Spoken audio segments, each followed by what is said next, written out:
Hi everyone, I hope all of you are very fine, and as usual I am also very fine. Yesterday we have done two topics, that is scientific notation and significant figures, and I hope all of you understood that topic. If you have any confusion you can send your queries on my WhatsApp number. Fine, so let's start with the new topic, that is your addition and subtraction, but calculation involving the significant figures. Fine, अब आप बोलोगे ये कौन सा ma'am कुछ नया करवाने वाली है, एडिशन सब्ट्रैक्शन मल्टीप्लिकेशन डिवीजन तो हम छोटी क्लासेस से करते आ रहे हैं, तो आई ऑल्सो नो कि आप छोटी क्लासेस से करते आ रहे हो, लेकिन यहाँ पर आपको थोड़ा सा डिफरेंस मिलेगा क्योंकि यहाँ पे हम सिग्निफिकेंट फिगर्स को लेकर क्या करेंगे, कैलकुलेशन करेंगे। अब सिग्निफिकेंट फिगर्स का कैलकुलेशन कैसे करेंगे, लेट्स सी। अगर मैं आपको 3 डिजिट प्रोवाइड करती हूँ, 6.25, 2.3 एंड 3.2, फाइन। ये मैंने आपको डिजिट दे दिया, इसको आप चाहे 1 कंसीडर कर लो। अब आपको पता है कितनी सिग्निफिकेंट फिगर है इनके अंदर, कितनी सिग्निफिकेंट फिगर्स होंगी, यहाँ पे 3, यहाँ पे कितनी होगी 2, यहाँ पे कितनी है अगेन 3 सिग्निफिकेंट फिगर्स। अब अगर हम इनको ऐड करें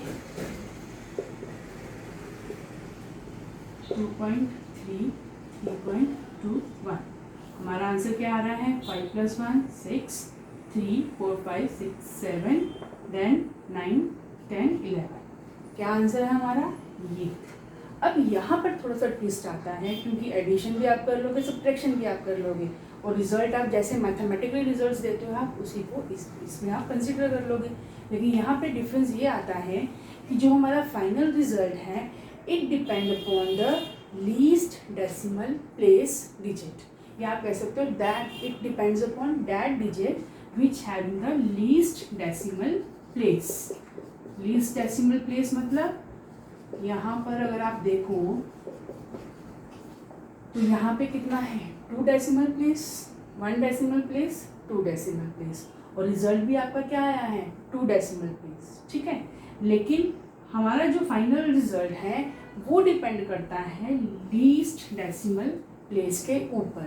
दैट्स वाई हम इस आंसर को क्या कंसीडर करेंगे। अगर मैं यहाँ पे पूछूं कि यहाँ आप इसको 4 सिग्निफिकेंट फिगर्स कंसीडर करोगे या 3 सिग्निफिकेंट फिगर, तो राइट आंसर होगा 3 सिग्निफिकेंट फिगर्स।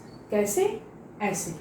अब जैसे हमने यहाँ पे ये आपका आंसर आ गया, तो ये जो लास्ट वाला डाउटफुल डिजिट है इसको आप क्या करोगे, रिप्लेस कर दो या ऐसे निगलेक्ट कर दो।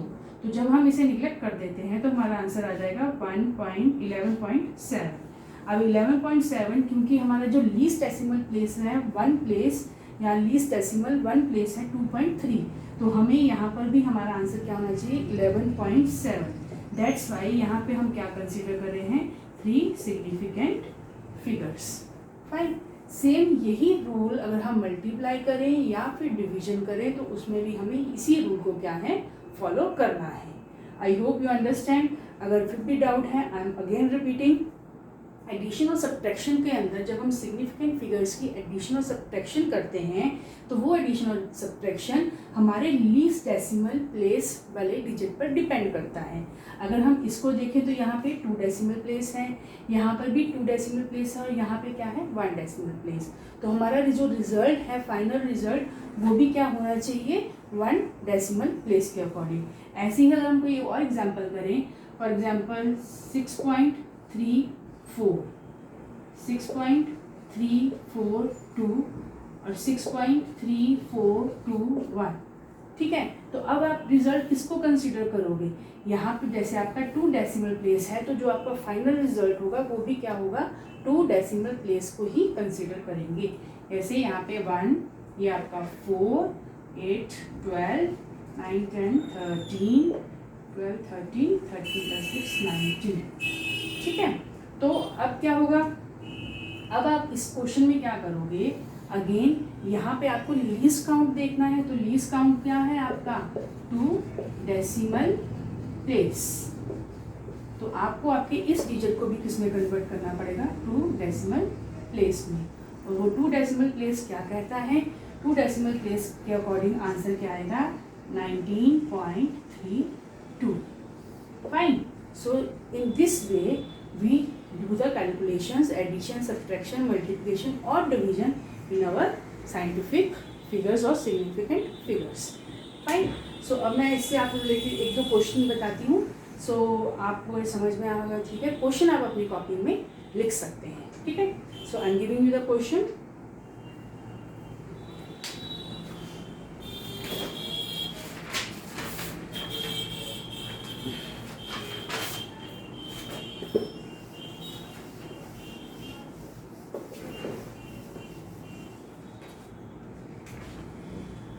Question is, express the following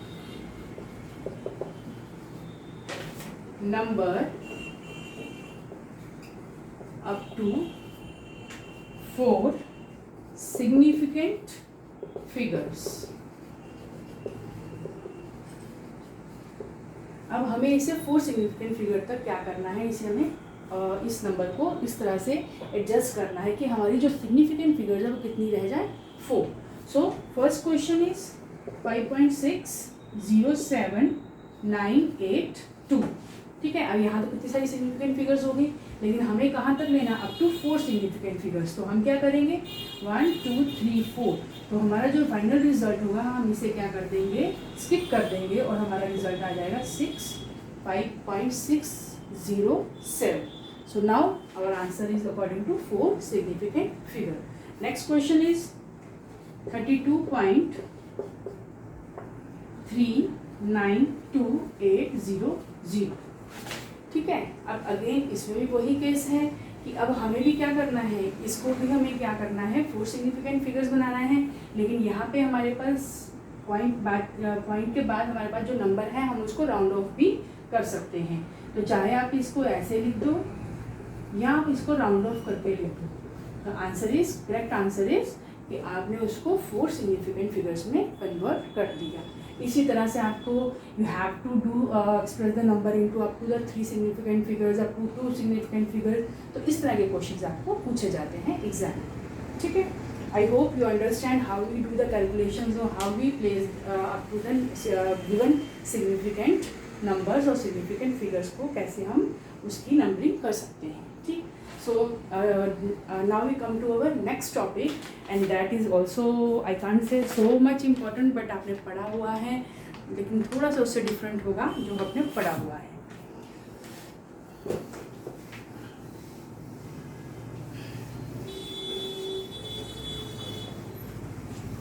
अब नेक्स्ट टॉपिक है हमारा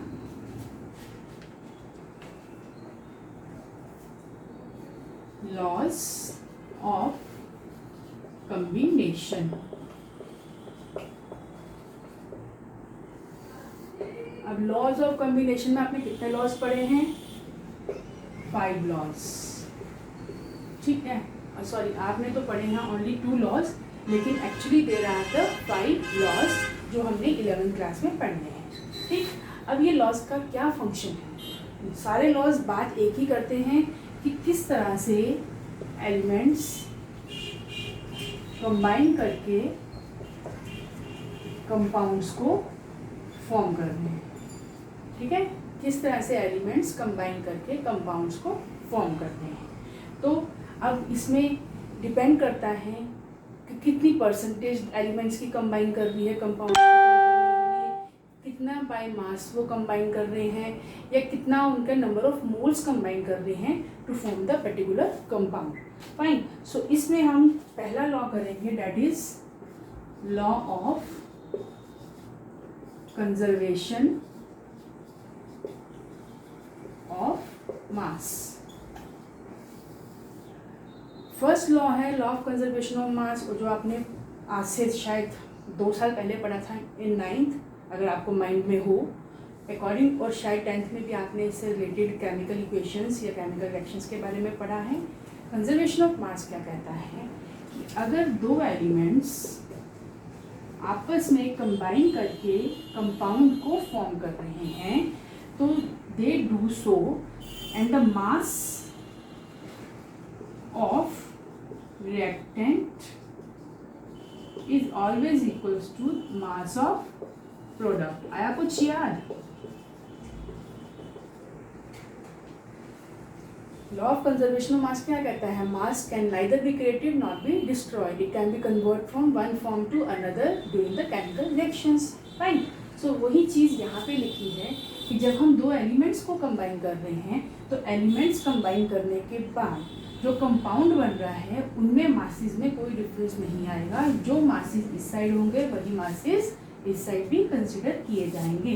फॉर एग्जाम्पल, अगर हम कार्बन और ऑक्सीजन को रिएक्ट कर रहे हैं और फॉर्म कर रहे हैं CO2, ठीक, तो कार्बन का मास कितना है 12 एटॉमिक मास, ऑक्सीजन का कितना है 16, 16 2 जा 32, तो कितना हो गया टोटल ये 44, फाइन।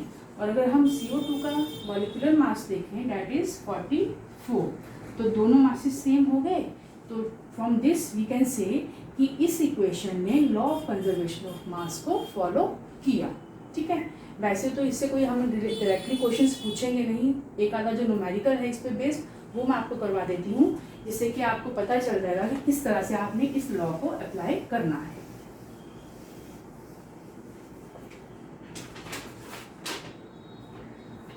क्वेश्चन ये है,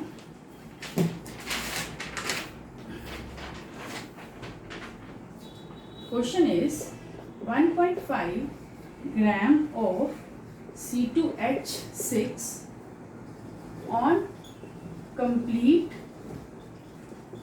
combustion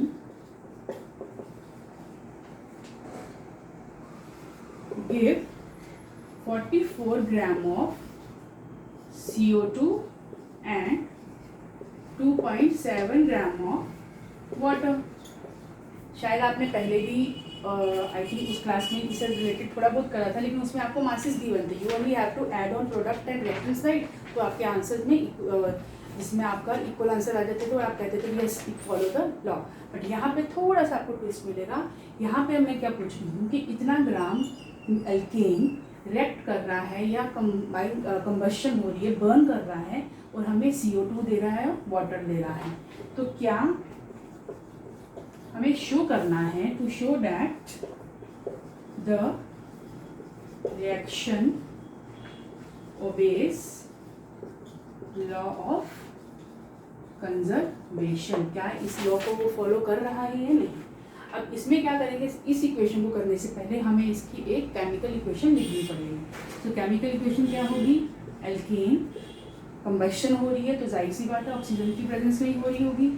सो जब ये ऑक्सीजन के साथ रिएक्ट कर रहा है it form CO2 plus water. अब इस इक्वेशन को बैलेंस करना पड़ेगा, बैलेंसिंग आपने 10th में करी हुई है।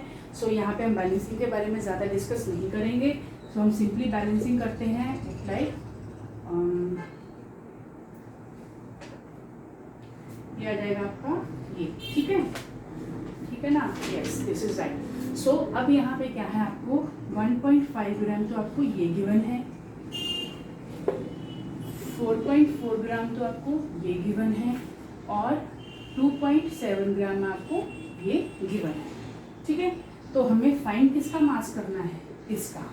जब तक हम इसका मास फाइंड नहीं कर लेते, यानी कि ऑक्सीजन का मास फाइंड नहीं कर लेते, हम इन दोनों को ऐड नहीं कर पाएंगे, शो नहीं कर पाएंगे कि क्या ये दोनों ऐड करने के बाद प्रोडक्ट और रिएक्टेंट साइड सेम है कि नहीं, ठीक है। तो इसको करने के लिए हमारे पास सबसे पहले क्या करना पड़ेगा, हमें फाइंड करना पड़ेगा नंबर ऑफ मोल्स, ठीक है, किसके, एल्केन।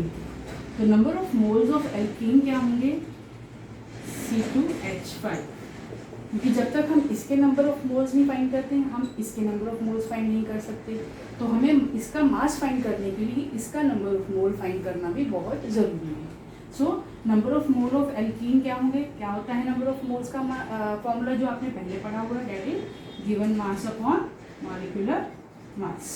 अब गिवन मास कितना है आपका यहाँ पे 1.5, और C2H6 का मॉलिक्यूलर मास क्या होता है, कार्बन 12 2 जा 20, और सॉरी कार्बन का 12 2 जा 24, 24 प्लस 6 दैट इज 30।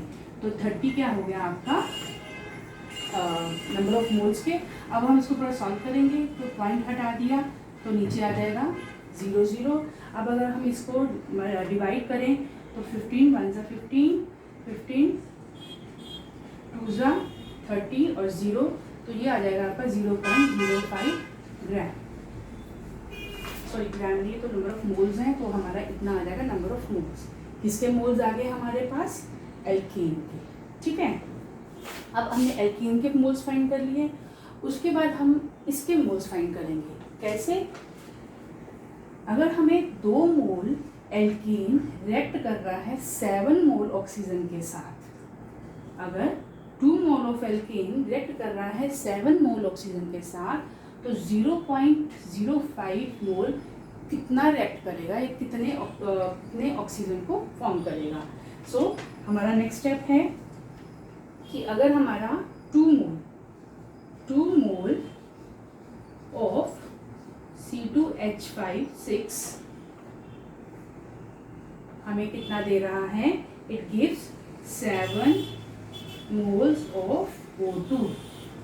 समझ में आ रहा है इतना? फर्स्ट हमने क्या करा? नंबर ऑफ मोल्स निकाले। नंबर ऑफ मोल्स निकालना क्यों ज़रूरी है? क्योंकि हमें ऑक्सीजन का मास फाइंड करना है। ठीक, तो हमने नंबर ऑफ मोल्स निकाल लिए। नंबर ऑफ मोल्स निकालने के बाद हमें अब क्या पता है कि अगर 2 मोल ऑक्सीजन 2 मोल एल्केन 7 मोल ऑक्सीजन के साथ रिएक्ट कर रहा है, तो 0.05 मोल एल्केन कितने के साथ रिएक्ट करेगा? It become 7 divided by 2 into 0.05। ठीक है, अब आप इस कैलकुलेशन को अपने आप जैसे भी करें, इसका आंसर आपके आसपास आ जाएगा। अगर आप डेसिमल प्लेस को हटाते हैं तो इट बिकम 7.40 मोल्स।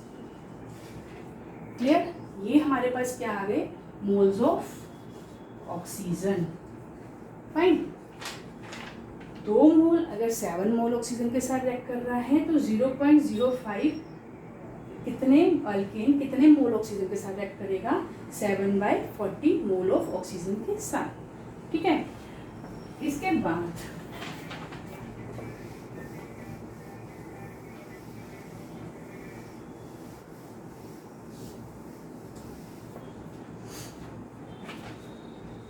अब हमने फाइंड क्या करना है? ऑक्सीजन का मास। तो ऑक्सीजन का मास कैसे फाइंड करेंगे? हमारा जो थर्ड स्टेप है that is number of moles of O2 is equals to given mass upon molecular mass. अब नंबर ऑफ O2 कितना आया हमारे यहाँ पे? 7/40। फाइंड क्या करना है हमें? इसे, तो हम इसको GM में लिख दें। और मॉलिक्यूलर मास ऑक्सीजन का कितना होता है? 32। तो जब हम मॉलिक्यूलर या हम अपना नॉर्मली मास निकालेंगे तो it become 7 divided by 40 into 32। तो जब आप इसको 4 के टेबल से काट दीजिए, 4 10 एंड 4 8 तो 7 8 कितना आ जाएगा? 56 डिवाइडेड बाय 10, तो इट बिकम 5.6 ग्राम। आ गया? अब आप देखो, जो हमने यहाँ पे लिखा था हमारा एल्कीन कितना था? ऑक्सीजन, देन हमारे पास था CO2, देन हमारे पास था HO2। इसका था 4.4, इसका था शायद 1.5 और इसका वाटर का था 2.7। अब ये कितना आ गया हमारे पास? 5.6। तो जब हम इसे ऐड करेंगे तो ऐड करने पे क्या आएगा?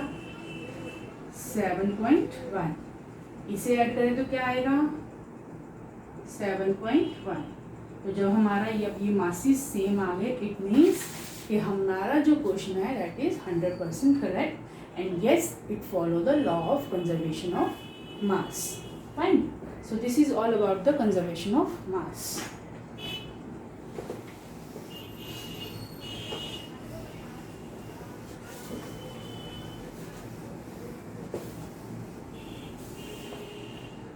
Then next topic, law of definite proportion और constant proportion भी बोल सकते हैं। definite proportion, अब ये भी आपने पढ़ा हुआ है। ये लॉ क्या कहता है कि हमारा कंपाउंड फॉर्म करने का कोई भी सोर्स हो, हम कहीं से भी कंपाउंड फॉर्म कर रहे हैं, बट वो element, those elements which combine to form that particular compound, they have a fixed ratio by mass. Clear है? मैंने क्या कहा, लॉ ऑफ डेफिनेट प्रोपोर्शन क्या बोलता है कि हमारा कहीं से कोई भी सोर्स हो, जब भी एलिमेंट्स कंबाइन करेंगे दे do so in their fixed ratio by mass.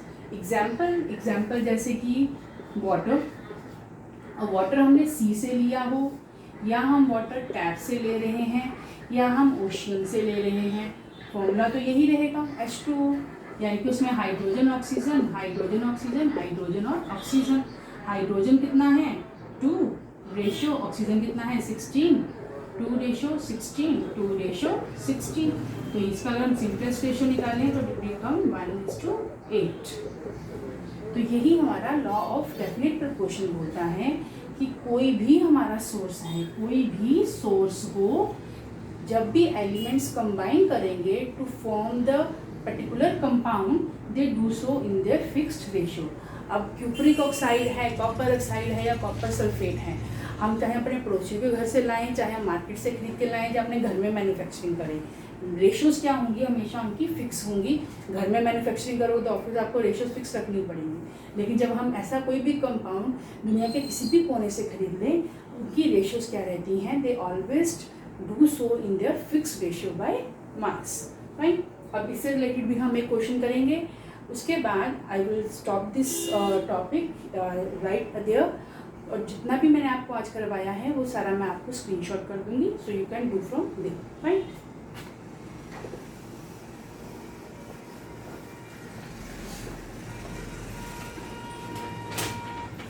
Okay, अब इसका क्वेश्चन क्या कहता है कि 0.243 ग्राम ऑफ Mg जब बर्न करता है with O2, it yield 0.403 gram of Mg।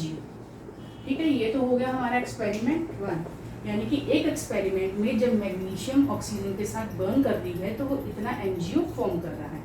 ऐसे ही हमने एक और एक्सपेरिमेंट करा, दैट इज इतने ग्राम of Mg on burning with O2 yield 0.302 gram of MgO। ये हो गया हमारा एक्सपेरिमेंट नंबर 2। ठीक है, अब हमने क्या करा, अगर हम देखें तो हमारे पास मैग्नीशियम, ऑक्सीजन और Mg, कितना मैग्नीशियम हमारे पास 0.243, और कितना MgO फॉर्म हुआ है 0.403। तो यहाँ से हम ऑक्सीजन की रेशियो निकाल लेंगे, इसमें से इसको माइनस करेंगे, 3 में से 3 गया 0, 10 में से 4 गया 6, 3 में से 2 गया 1, तो ये आपकी आ गई ये रेशियो। ये हो गई आपकी एक्सपेरिमेंट 1 की। ऐसे ही एक्सपेरिमेंट 2 में कितना है